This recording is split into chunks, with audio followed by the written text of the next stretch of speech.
in Chicago in the 70s and 80s, sometimes Mexican immigrants might seek to move into predominantly Puerto Rican areas or other Spanish-speaking areas to avoid being associated with the predominantly Mexican community and therefore being perhaps more easily identified as an undocumented immigrant. Some people thought, if I can blend in among the Puerto Ricans, I'll be safer. You know, they're not going to be immigration officials looking for Mexicans in a predominantly Puerto Rican community. The segregation of different racial groups only increased over the course of the 20th century.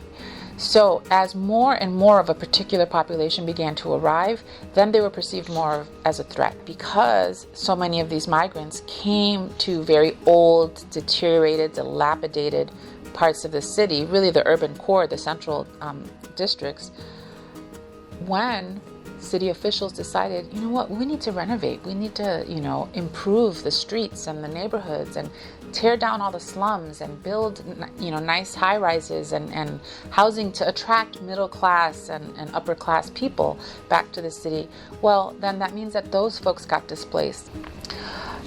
As they then started to move out into surrounding neighborhoods, that cycle of encounter and perhaps conflict and distrust and fear began all over again. So now Mexicans going to Pilsen, Puerto Ricans going to West Town towards Humboldt Park encountered white ethnics, the European immigrants or their children, who felt that they had a reason to again keep these people out, maintain a distance from them, highlight the distinctions between them versus us. And this is a pattern that we've seen repeating itself over and over again in lots of different neighborhoods throughout the city.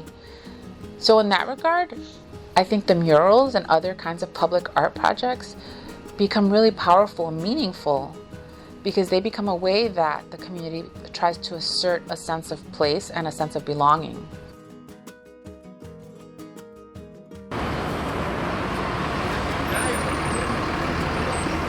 My family has a long history here in Chicago. They came here since the late 40s. And I think my grandfather came here to work for Florsheim Shoes, if I'm not mistaken. Matter of fact, 1966, my uncle had a confrontation with a police officer in the Bucktown and Wicker Park area, and he was shot by that officer. He didn't die, but he was shot by the officer, and that's what started the first riots in Chicago. The community embraced this idea of us having our own flag and our own identity for the Puerto Rican, not only the Puerto Ricans, but just for the people in general. Every town in Puerto Rico has one. So there's 78 towns. So this one, just out of nowhere, became the 79th municipal flag of Puerto Rico here inside the United States. It's just really awesome to know that I'm the creator and founder of a flag. When the last time a flag was ever founded, it might have been a couple hundred years ago, I can't remember, but to know that is actually not only an honor, but it's something I could leave back for my family